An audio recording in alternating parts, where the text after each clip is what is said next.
Kak, jelasin tentang bab 2 proposal penelitian dong, yang tentang tinjauan pustaka dan kerangka teori itu loh. Menarik nih. Yuk kita bahas bersama kelompok 2. Kita masuk ke part yang pertama, literatur review atau tinjauan pustaka. Oke, kita masuk ke pengertian literatur review. Nah, salah satunya itu adalah tinjauan pustaka atau kajian pustaka atau literatur review. Itu merupakan sebuah aktivitas untuk meninjau atau mengkaji kembali berbagai literatur yang telah dipublikasikan. Nah, di sini ada tujuan literatur review menurut Colley dan Scarborough tahun 2010. Tujuannya apa aja sih? Yang pertama, menyediakan latar teori terhadap penelitian yang akan dilakukan. Lalu yang kedua, memperdalam dan memperluas topik yang akan diliti. Lalu yang ketiga, menjawab pertanyaan praktis dengan memahami apa yang ditentukan pada penelitian terdahulu. Oke, di sini terdapat 5 fungsi literatur review yang bisa kalian baca. Selanjutnya di sini juga ada 5 manfaat literatur review. Salah satunya memberikan gambaran awal peneliti dan memberikan arahan penelitian yang akan dilakukan.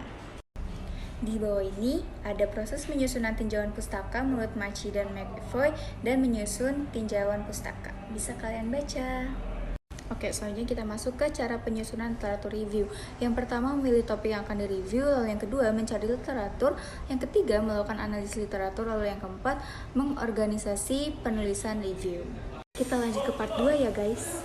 Part 2, selanjutnya kita akan bahas tentang jenis sumber pustaka. Jenis dari sumber pustaka ini ada 2, ada media cetak dan media non-cetak. Nah, untuk media cetak ini ada beberapa bagian lagi. Ada buku acuan atau referensi umum, ada pustaka primer, sekunder, dan tersier. Lalu, untuk media non-cetak adalah media yang menggunakan teknologi sebagai alat bantu. Dapat berupa radio, televisi, video, kaset, ataupun internet. Yang pertama, buku acuan. Di sini ada 2 jenis, yaitu yang pertama buku acuan yang memberikan informasi secara langsung dan buku acuan yang hanya memberikan petunjuk mengenai sumber informasi yang ada. Selanjutnya ada sumber pustaka primer dan sekunder. Kalau yang primer ini jadi kegiatan penelitian yang secara langsung ditulis dan dijelaskan oleh sang penulis. Contohnya ada laporan penelitian dan ada hasil wawancara.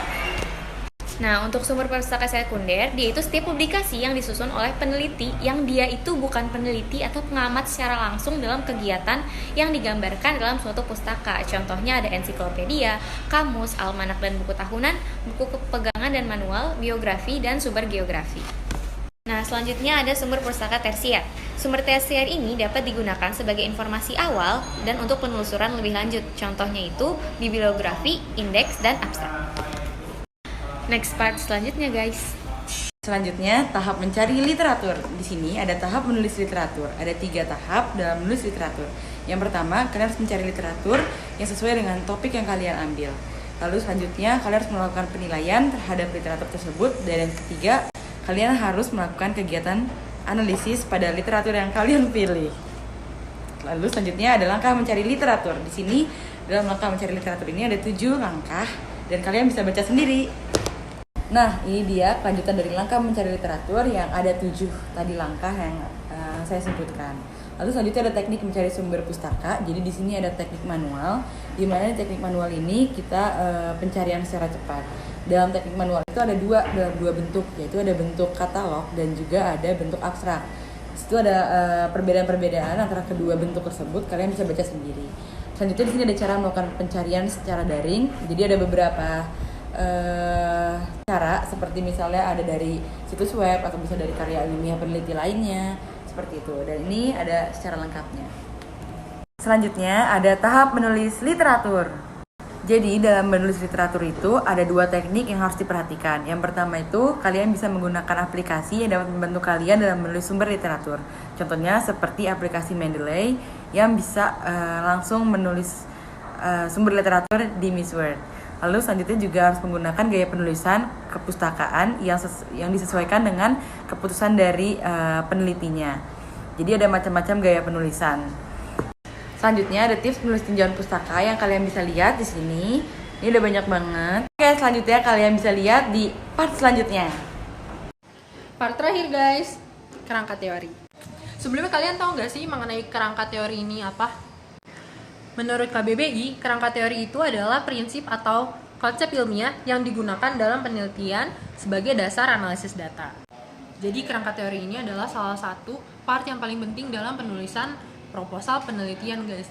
karena setiap penelitian itu kan butuh dasar ilmu banget nggak sih? Karena itu dibentuklah kerangka teori. Tapi harus diingat ya guys, kerangka teori dan kerangka konsep itu totally berbeda.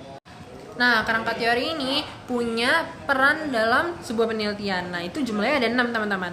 Ada gambaran dari kerangka pemikiran dari sebuah penelitian atau penyelidikan, lalu juga ada sebagai dasar yang kuat untuk dapat memberikan pengertian pada fakta dan data, lalu juga dapat membangun ide-ide dari sebuah penelitian dan lain sebagainya. Dilihat di foto yang ketiga ini. Nah, dalam menyusun kerangka teori itu juga ada langkahnya teman-teman. Langkahnya itu ada 6. Yang pertama itu bisa lihat semua di sini ya. Tetapkan nama dan jumlah variabel yang akan diteliti. Lalu cari sumber-sumber bacaan sebanyak mungkin dan yang relevan dari setiap variabel yang diteliti. Lalu juga setelah itu lihat daftar isi dari setiap buku-buku yang udah kita dapat ini, dan juga pilih mana data yang paling relevan dengan variabel yang akan kita teliti. Selanjutnya cari definisi dari setiap variabel yang akan diteliti dari setiap sumber bacaan dan bandingkan dan pilih definisi yang benar-benar paling relevan sama variabel kalian. Setelah itu baca seluruh topiknya dan lakukan analisa dan buatlah rumusan dengan bahasa kalian sendiri. Setelah itu deskripsikan teori-teorinya tentu dengan bahasa kalian sendiri juga. Nah, untuk menyusun kerangka teori ini ada beberapa prosedurnya. Prosedurnya itu ada 3. Kalian bisa lihat nih yang kecil-kecil ini yang 3. Jadi yang pertama itu melakukan kajian pustaka, dan yang kedua itu adalah melakukan sintesa atau modifikasi antar teori yang satu dengan yang lainnya. Dan yang ketiga itu adalah membangun teori yang runtut, rasional, dan juga logis. Nah, untuk yang kepo sama bentuk kerangka teori kalau misalnya di dalam laporan, nih di bawah ini kalian bisa lihat contohnya tuh kayak gini ya guys. Jadi bentuknya kotak-kotak, tabel-tabel gitu, terus ada tanda panahnya kayak gitu guys. Thank you for watching guys. Semoga ilmunya bermanfaat dan jangan lupa disebarin videonya ke teman-teman kalian. Bye bye.